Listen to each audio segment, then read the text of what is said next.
Salut, c'est Quentin et voilà, petite vidéo aujourd'hui pour parler un petit peu du nombre de points à avoir pour réussir ton BTS assistant manager. On m'a posé beaucoup de questions, on m'a posé très souvent la question, voilà, combien de points est-ce qu'il faut que j'ai au minimum pour avoir le BTS, sur combien de points le BTS c'est, voilà, tout ça. Donc je voulais mettre les choses au clair. Donc déjà, c'est vrai que la première chose sur laquelle je me suis penché quand je me suis mis sérieusement à penser stratégiquement pour réussir mon BTS, c'était sur le nombre de points. Clairement, je me suis penché sur les épreuves qui rapportaient le plus de points, je me suis focalisé sur ces épreuves-là pour pouvoir réussir au mieux mon BTS Assistant Manager. Donc déjà, ce qu'il faut savoir, c'est que le BTS Assistant Manager, il est sur 400 points au total. Ce qui veut dire que, voilà, si tu as 20 sur 20 dans toutes les épreuves du BTS, que ce soit les épreuves écrites, les épreuves orales, les épreuves de langue, voilà, tout ça, eh bien, ça te fait 400 points sur 400. Maintenant, le nombre de points minimum à avoir, eh bien, en fait, il faut que tu aies 10 sur 20 de moyenne générale. Donc, ce qui veut dire qu'il faut que tu aies 200 points sur 400. Ça veut dire que si tu as 10 sur 20 dans toutes les matières, eh bien, ça te fait 200 points sur 400. C'est le minimum à avoir pour réussir ton BTS assistant manager. Maintenant, on va parler un peu plus stratégie, puisque voilà, moi je me suis penché sur les épreuves qui rapportaient des points, j'ai fait des simulations, et voilà, je me suis rendu compte d'un truc qui est hyper important.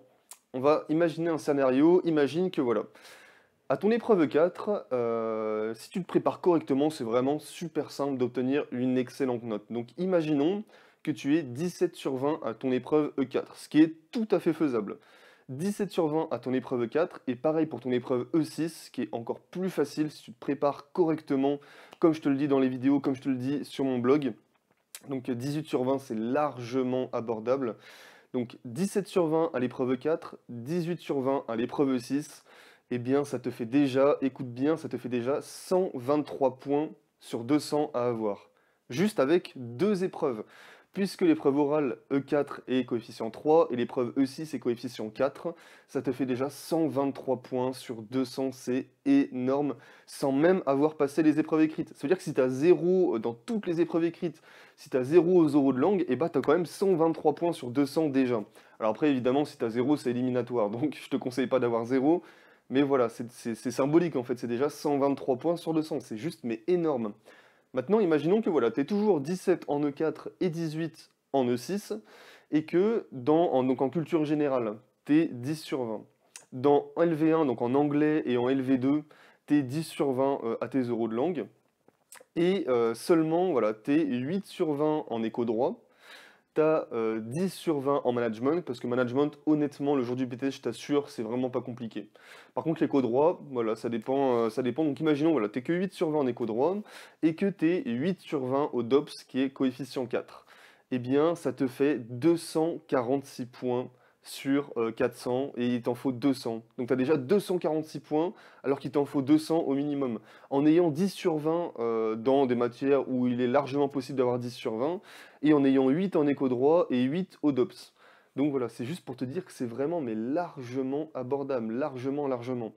Donc voilà, c'était vraiment une vidéo assez courte pour que voilà, tu comprennes bien que c'est largement possible d'avoir ton BTS si tu penses stratégie, si tu réussis, si tu te focalises sur tes oraux E4 et E6, c'est la clé pour réussir ton BTS. Si tu réussis ces oraux, c'est l'autoroute, franchement c'est l'autoroute vers ton diplôme, mais enfin, c'est sûr et certain, c'est une évidence. Un oral coefficient 3, un oral coefficient 4 qui sont aussi simples, où tu peux vraiment avoir des excellentes notes, et ben, franchement fonce. Prépare-toi correctement, ça c'est vraiment la clé également. Il faut savoir te préparer, faut avoir un bon PowerPoint, il faut avoir des bonnes fiches 4, des bonnes fiches 6. Il faut te préparer pour les oraux, ça c'est une évidence, mais si tu te prépares correctement, eh bien sois sûr que ton BTS, tu l'as quasiment dans la poche. Maintenant, voilà, si tu veux te préparer correctement, eh bien, je te propose de recevoir plus d'une heure de formation, en fait, de vidéos privées gratuitement, où voilà, je te donne tous mes conseils pour réussir l'oral E6, pour réussir l'oral E4, pour réussir les épreuves écrites, pour tes stages. Voilà, je te donne plein de conseils en vidéo, il suffit juste de cliquer dans le lien juste en dessous et je t'envoie ça directement par mail. Et voilà, c'est totalement gratuit et je te donne tous mes conseils pour que tu te prépares au mieux à ton BTS. En attendant, prépare-toi bien, on se retrouve dans une prochaine vidéo ou sur mon blog. Ciao ciao.